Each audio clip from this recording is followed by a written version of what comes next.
बरोबर 1 महिन्यापूर्वी उपमुख्यमंत्री अजित पवार यांचा विमान अपघातामध्ये बारामतीला मृत्यू झाला.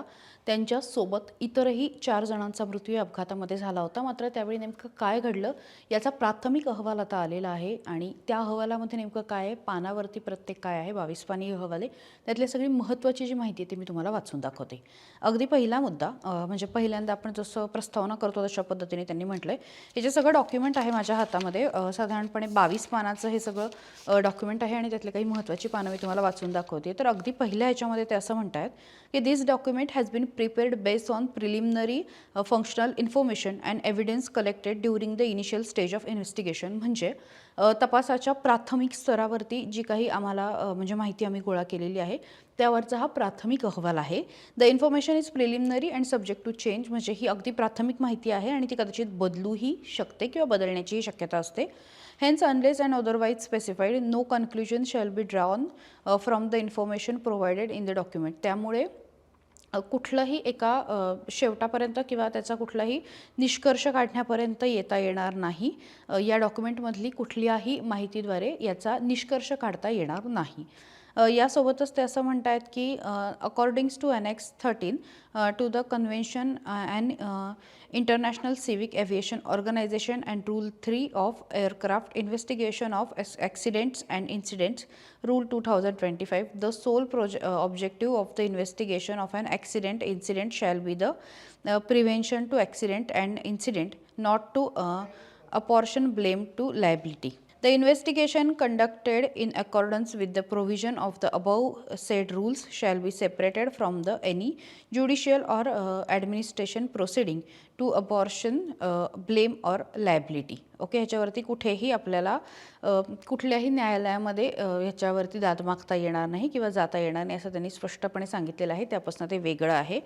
Consequently, the use of the report for any purpose other than the prevention of failure, accident and incidents could be lead to enormous interpretation. Okay, तर ह्याचा बाकी कुठलं म्हणजे माहिती सोडून इतर कुठल्याही गोष्टीसाठी याचा वापर करता येणार नाही. त्यानंतर अनुक्रमणिका आहे. अनुक्रमणिकेमध्ये एकूण 12 त्यांनी मुद्दे दिलेले आहेत, ज्यामध्ये general information, notification and initial responses, aircraft information, personal information, aerodrome information, weather information, त्यासोबतच impact information, flight recorders, medical and pathological information, sequence of events, process of investigation and safety recommendation, अशा पद्धतीच्या गोष्टी त्यांनी सांगितलेल्या आहेत. म्हणजे काय घडलं यासोबतच आता म्हणजे हवामानाची काय परिस्थिती होती, ते एअरक्राफ्टमध्ये नेमकं काय होतं, यासोबत वैयक्तिक माहिती दिलेली आहे. हा ॲक्सिडेंट झाल्यानंतर नेमकं काय सांगितलं हे सुद्धा दिलेलं आहे. यासोबतच फ्लाईट रेकॉर्डिंगमध्ये काय झालं हे सगळी जी माहिती आहे तर या अहवालामध्ये देण्याचा प्रयत्न केलेला आहे. पहिला जो त्यांनी जनरल इन्फॉर्मेशनचा मुद्दा सांगितलेला आहे, फार बेसिक मुद्दा आहे की नेमकं काय झालेलं आहे, या कंपनीचं नाव काय आहे, म्हणजे VTSSK, ओनर कोण आहे, तर messrs of VSR venture private limited या कंपनीचं नाव दिलेलं आहे. डेट आणि टाईम ऑफ ॲक्सिडेंट दिलेला आहे 28 जानेवारी 2026 आणि 8:46 इंडियन स्टँडर्ड टाईमनुसार. त्याच्यानंतर त्यांनी प्लेस ऑफ ॲक्सिडेंट बारामती दिलेला आहे. त्यानंतर ॲक्सिडेंट साईटचं जे माहिती आहे ती दिलेली आहे. लास्ट पॉईंट ऑफ डिपार्चर म्हणजे ते कुठून नेमकं विमानाने माफ करा हेलिकॉप्टरने लँड केलेलं होतं, तर छत्रपती शिवाजी महाराज इंटरनॅशनल एअरपोर्ट मुंबई, तर ह्याची पण माहिती दिलेली आहे. इंटेन्स लँडिंग प्लेस म्हणजे त्यांना कुठे लँड व्हायचं होतं, तर बारामतीला व्हायचं होतं. Type of operation non schedule passenger, म्हणजे आधी ठरलेलं नव्हतं. आणि त्याच्यानंतर phase of operation is landing, अशा पद्धतीने एकदम बेसिक माहिती दिलेली आहे. त्याच्यानंतर नोटिफिकेशन अँड इनिशियल रिस्पॉन्सेस, तर इनिशियल ज्या ज्या गोष्टी घडलेल्या आहेत सुरुवातीला ते दिलेलं आहे. त्याच्यानंतर एअरक्राफ्टची इन्फॉर्मेशन जी आहे तर ती त्यांनी दिलेली आहे. त्याचं वजन किती होतं, ते किती तास त्यांनी यापूर्वी उड्डाण केलेलं आहे, त्याच्यानंतर ते आधी कुठे होतं म्हणण्यापेक्षा कॅटेगरी काय आहे, तर नॉर्मल पॅसेंजर आहे. सी ॲफिड for a validity valid subject, त्यांचं वजन किती होतं, त्याच्यानंतर त्याच्यामध्ये बाकी गोष्टी काय होत्या, लास्ट इन्स्पेक्शन कधी झालेलं आहे त्याचं, तर इंजिन कंट्रोल 10 मॉनिटरिंग ॲट 4860 म्हणजे 36 अवरपूर्वी असं झालेलं आहे असं त्यांचं म्हणणं आहे. 5/11/2025ला 5/11/2025ला हे झालेलं आहे इंजिन कंट्रोल ट्रेंड मॉनिटरिंग. तर हा सुद्धा मुद्दा त्यांनी मांडलेला आहे. यासोबतच त्यांनी लास्ट इन्स्पेक्शन अजून एक लिहिलेलं आहे. इंजिन कंट्रोल ट्रेंड मॉनिटरिंग परत दिलेलं आहे 5/11/2025ची तारीख दिलेली आहे. एरोमोबाईल लायसन्स कधीपर्यंत आहे तर 15/8/2027पर्यंत त्यांच्याकडे लायसन्स आहे, जोपर्यंत हे विमान किंवा हे हेलिकॉप्टर जे आहे ते आकाशामध्ये उड्डाण करू शकतं.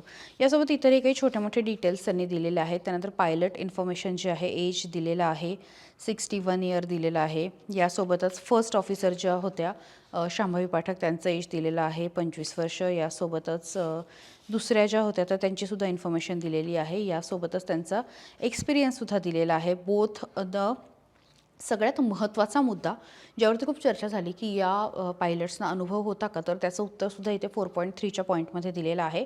Experience of operating the uncontrol airfield and VIP flights. Both the pilots have flown to Baramati earlier and were aware of topography of the airfield. म्हणजे या दोनही वैमानिकांनी यापूर्वी बारामतीमध्ये उड्डाण केलेलं होतं किंवा बारामतीमध्ये म्हणजे त्यांना अनुभव होता. त्यामुळे बारामतीची नेमकी भौगोलिक स्थिती काय आहे किंवा तिथे काय वातावरण आहे हे त्यांना माहिती होतं. As per record available of with the company the PIC and FO had prior experience of operating number of VIP flights and other flights to uncontrol airfield. म्हणजे इन्क्लूड बारामती इतरही VIP आणि साध्या प्रवाशांना घेऊनसुद्धा त्यांनी प्रवास केलेला होता, अशा पद्धतीने त्यांनी म्हटलेलं आहे. त्याच्यानंतर एरोड्रॉम इन्फॉर्मेशन जी आहे ती बारामती एअरफील्डची दिलेली आहे की ते कसं आहे, किती मोठं आहे वगैरे वगैरे. यानंतर मला असं वाटतं की वेदरची इन्फॉर्मेशन दिलेली आहे, वातावरणाची त्यांनी माहिती दिलेली आहे, त्या दिवशी वारे काय होते वगैरे. ह्यातला एक एक मुद्दा मी तुम्हाला सांगेन समजावून. पण यातले मला वाटतं फार महत्त्वाचे 1-2 मुद्दे आहेत की ज्याच्यावरती बोलायला हवं. आणि यातला एक 8वा मुद्दा असा आहे की flight recorder. The both flight recorder, त्यात solid state flight data recorder and solid state cockpit voice recorder were found in their original location. Okay, महत्त्वाचा मुद्दा आहे. कॉकपिट रेकॉर्डर जो आहे आणि फ्लाईट डेटा रेकॉर्डर जो आहे तर ते ओरिजिनल पोझिशनला सापडले आहेत. That is the tail portion of the aircraft wreckage. मग त्यांना असं म्हणायचं आहे की ते जे म्हणतात ना विमानाच्या शेपटीत असतात, तर तशा पद्धतीने हे सापडलेले आहेत. Both the recorder were remove from wreckage and were quarantine for the data recovery and further analysis. आणि हे दोनही जे काही यंत्र सापडलेले आहेत ज्याच्यामध्ये ह्या गोष्टी रेकॉर्ड झालेल्या आहेत तर त्या आता डेटा रिकव्हरीसाठी एका अज्ञात ठिकाणी नेलेल्या आहेत. ओके, यासोबतच त्यांनी म्हटलेलं आहे बोथ म्हणजे ते जे दोन्ही रेकॉर्डर आहेत were subjected to thermal damage as both the recorders were expose to high temperature during accident. Hence special recovery and analysis technique were was required for this case. सगळ्यात महत्त्वाचा मुद्दा आहे, हे जे दोन्ही रेकॉर्डर आहेत तर प्रचंड या अपघातामध्ये उष्णता निर्माण झाली आणि त्यामुळे ते डॅमेज झालेले आहेत, ते नादुरुस्त झालेले आहेत. आणि त्यामुळे आता त्याच्यातल्या ज्या गोष्टी आहेत, रिकव्हरी करायची आहे किंवा ॲनालिसिस जे करायचं आहे टेक्नॉलॉजिकली, त्यासाठी आता थोडंसं त्याच्यावरती काम करावं लागणार आहे. The download from this attempt of AAIB flight recorded IB in new Delhi and raw data has successfully download from the unit.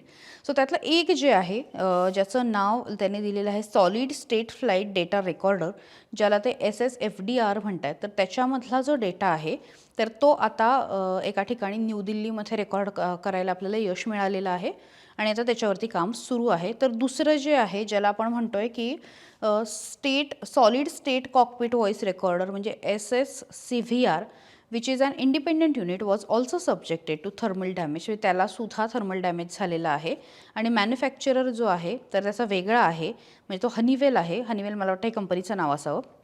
for which required resources and technical experience to download the data from thermally damage is available with the state of manufacturer design which can be serve the investigation. त्यामुळे आता त्याच्यावरती ज्या कंपनीने ते बनवलेलं आहे तर त्यांना ते दिलेलं आहे आणि तो डेटा रिकवर करण्याचा प्रयत्न करत आहेत. आता यातला महत्त्वाचा अजून एक मुद्दा जो सगळ्यात मला वाटतं ज्या मुद्द्यावरती चर्चा झाली आणि तो ह्या सगळ्या चर्चेमध्ये यायला हवं, तो म्हणजे सिक्वेन्स ऑफ इव्हेंट. म्हणजे नेमकं तिथे झालं काय, तर 26 जानेवारी 2024ला VTSSK जे म्हणजे हे जे नाव आहे तर तो जो विमान आहे तर ते operated charter flight from sector Mumbai Surat Mumbai. जे बोललं गेलं होतं की ही फ्लाईट आधी सुरतला जाऊन आली होती, तर हो 26 जानेवारीला ही फ्लाईट मुंबईहून सुरतला गेली आणि सुरतहून परत मुंबईला आली.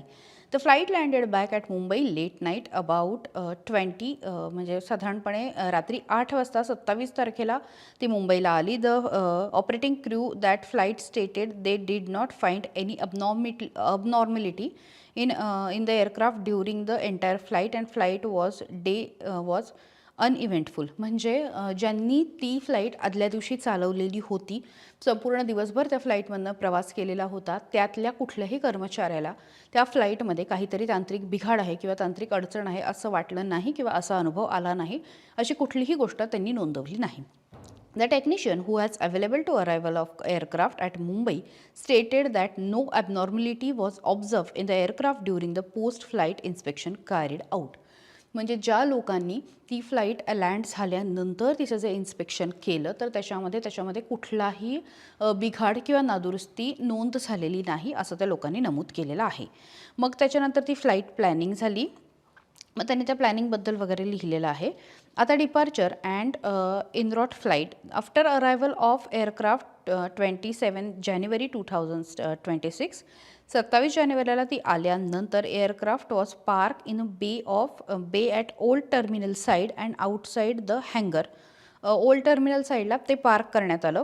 As per statement of technician who was task the departure of aircraft reporting duty on 28 जानेवारी, म्हणजे ज्याला सकाळी 5:30 वाजता ड्युटी लावण्यात आली होती, त्याचं असं स्टेटमेंट आहे की onboard fuel was 2900 LBS and about 2100 LBS fuel was unlifted to make 500 LBS of fuel in total for the flight. Okay, तर त्यांनी सांगितलेलं आहे की त्याच्यामध्ये 2900 फ्युएल होतं, 2100 फ्युएल हे साधारणपणे लागतं आणि तशा पद्धतीने फ्युएल होतं हे त्यांनी स्पष्ट केलेलं आहे. ओके, सो आता जो सगळ्यात महत्त्वाचा मुद्दा आहे आणि ज्याच्यावरती चर्चा झाली आणि तुम्हाला पण कदाचित आठवत असेल की रोहित पवारांनी सुद्धा शांभवी पाठक ज्या दुसऱ्या वैमानिक होत्या, ज्या ज्युनियर वैमानिक होत्या, तर त्यांचा ओ शिट हा जो आवाज होता तर त्याच्यावरनं खूप चर्चा झाली आणि त्यांनी जे काही संवाद साधला तर त्याच्यावरनं सुद्धा चर्चा झाली. आणि ही पानं मला असं वाटतं की या सगळ्यामध्ये सगळ्यात महत्त्वाची आहेत. मी ही पानं तुम्हाला फक्त एवढे दाखवते की 8:29 मिनिट 25 सेकंदामध्ये जो काही संवाद झाला तो आहे.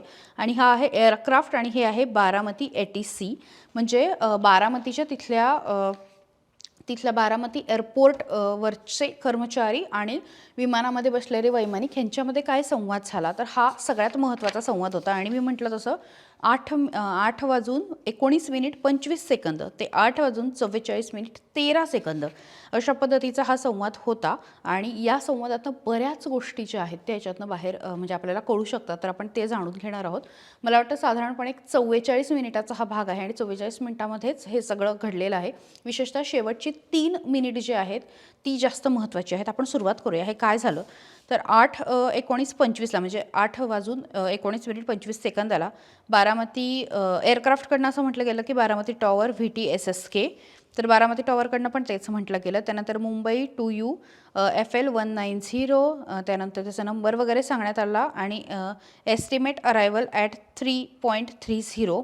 त्यानंतर त्यांच्याकडनं असं उत्तर आलं बारामतीकडनं, VTSSK monitored call Wien release by Pune. म्हणजे तुम्ही पुण्यातनं पुढे आल्यानंतर आमच्याशी परत कोऑर्डिनेट करा. मी ना म्हणजे प्रत्येक गोष्ट टर्मिनॉलॉजी मला त्यांची काय बोलण्यातनं कळत नाही, पण साधारण त्याचा अर्थ काय लागावा असं ते बोलणं आहे. इतकंही काही अवघड नाही आहे.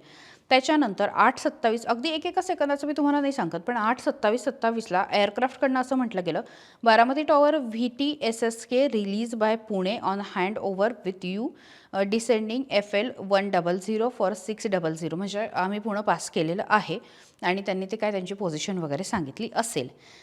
काइंडली डिस्टन्स इनबाउंड बारामती, तर त्याच्यानंतर ते म्हणतात से अगेन डिस्टन्स इनबाउंड बारामती, म्हणजे बारामतीपर्यंतचं डिस्टन्स, तर ते म्हणतात 30 माइल्स VSK, 30 मैल आहे. ओके, त्याच्यानंतर पुढचा संवाद झालेला आहे बारामती ATC आणि ते म्हणतात next call 10 miles inbound on final approach course for runway 11 local QNH is 1020. Okay, तर त्यांनी सांगितलेलं आहे की 10 मैल तुम्ही जवळ आल्यानंतर आपण पुढचा कॉल घेऊ. तर ते म्हणतात कन्फर्म RWY 11 इज यूज.